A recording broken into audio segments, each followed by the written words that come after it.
Aku mau cerita sesuatu.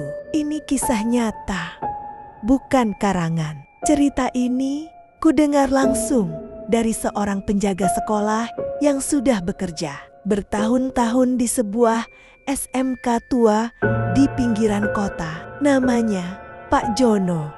Orangnya sederhana, pekerja keras, dan sudah terbiasa berjaga malam sendirian. Tapi setelah kejadian ini, dia berubah. Semua bermula sekitar 5 tahun lalu.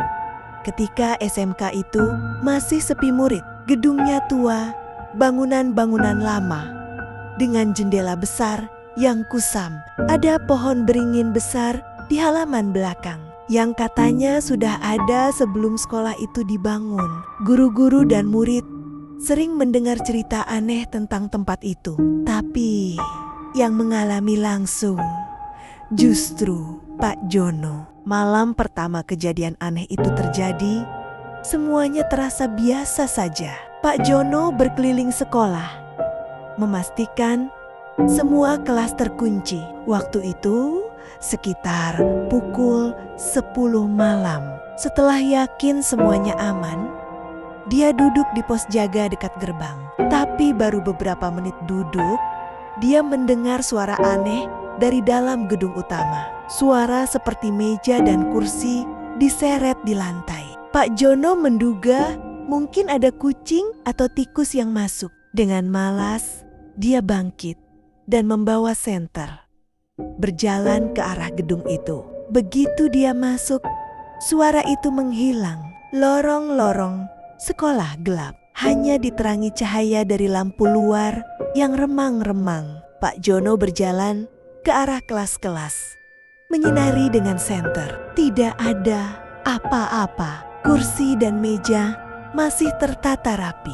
Tapi begitu dia berbalik untuk pergi, suara itu muncul lagi, lebih dekat. Kali ini terdengar dari kelas di ujung lorong. Suara gesekan kayu dengan lantai terdengar jelas, seperti ada seseorang yang sengaja menyeret meja dengan pelan. Pak Jono merasa bulu kuduknya berdiri. Dengan sedikit keberanian, dia berjalan ke arah kelas itu dan mengintip dari jendela. Seketika darahnya membeku. Di dalam kelas ada bayangan hitam berdiri membelakanginya. Bentuknya menyerupai manusia, tapi tinggi dan kurus, seperti sosok yang tak nyata. Pak Jono terpaku, tak bisa bergerak. Lalu bayangan itu menoleh perlahan.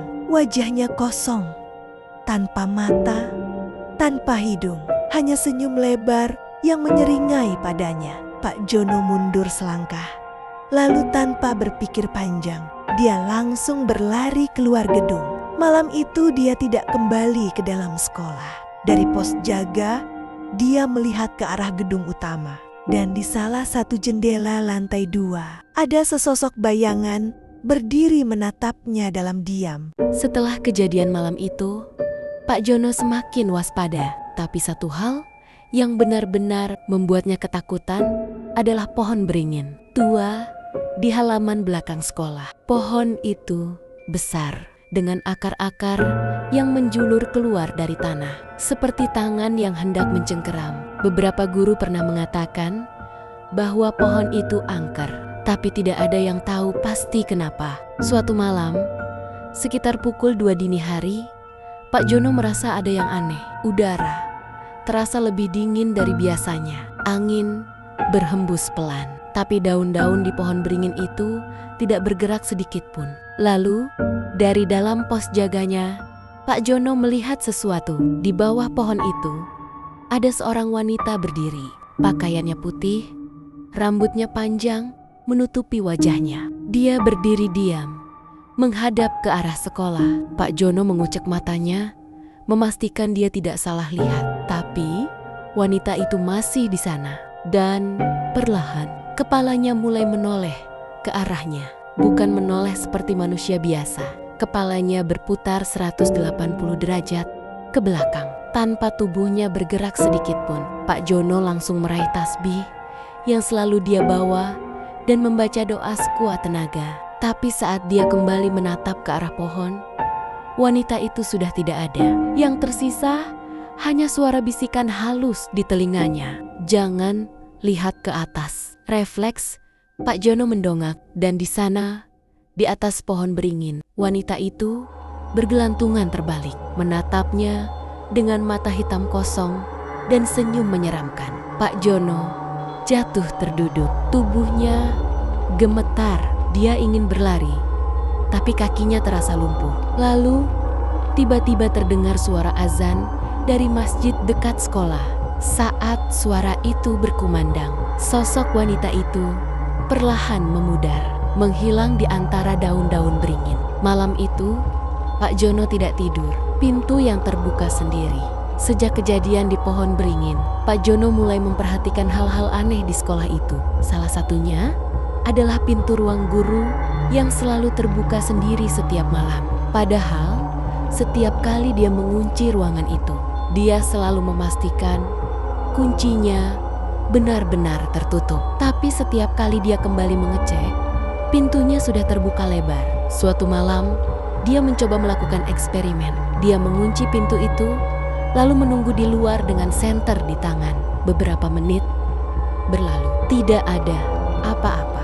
Lalu, tiba-tiba terdengar suara klik. Pelan-pelan, gagang pintu itu berputar sendiri, dan pintu terbuka dengan perlahan, berderit panjang. Pak Jono merinding. Dengan langkah hati-hati, dia menyinari ruangan dengan senter. Ruangan itu kosong, tapi di salah satu meja ada selembar kertas. Di kertas itu ada tulisan, "Tolong aku." Pak Jono langsung keluar ruangan dan menutup pintunya lagi. Dia tak berani bertanya lebih jauh tentang siapa yang menulis pesan itu, atau kenapa pintu itu selalu terbuka setiap malam. Sejak saat itu, dia tak pernah lagi menginjakan kaki di ruang guru setelah jam 10 malam. Puncak dari semua kejadian menyeramkan itu terjadi pada suatu malam hujan deras. Malam itu, sekolah sepi. Hanya ada Pak Jono seorang diri. Petir menyambar dan listrik sempat padam selama beberapa menit. Dalam kegelapan, Pak Jono mendengar suara langkah kaki berlari di koridor sekolah. Bukan satu atau dua langkah, tapi banyak. Seperti ada puluhan anak berlarian di dalam gedung. Dia menyalakan senter dan mengintip ke dalam. Lorong itu kosong. Tapi ketika dia menoleh ke papan tulis di salah satu kelas, dia melihat sesuatu yang membuat jantungnya hampir berhenti. Di papan tulis itu ada coretan besar seperti tulisan anak kecil. "Kami masih di sini." Hujan makin deras. Angin bertiup kencang, membuat jendela bergetar. Tapi di antara suara hujan, Pak Jono mendengar sesuatu yang lebih mengerikan. Suara tawa anak-anak malam itu. Pak Jono tidak berani bergerak sedikit pun sampai azan subuh berkumandang. Dan sejak saat itu, dia selalu membawa air doa dan garam setiap malam saat berjaga. Karena dia tahu, sekolah itu bukan hanya tempat belajar bagi yang masih hidup,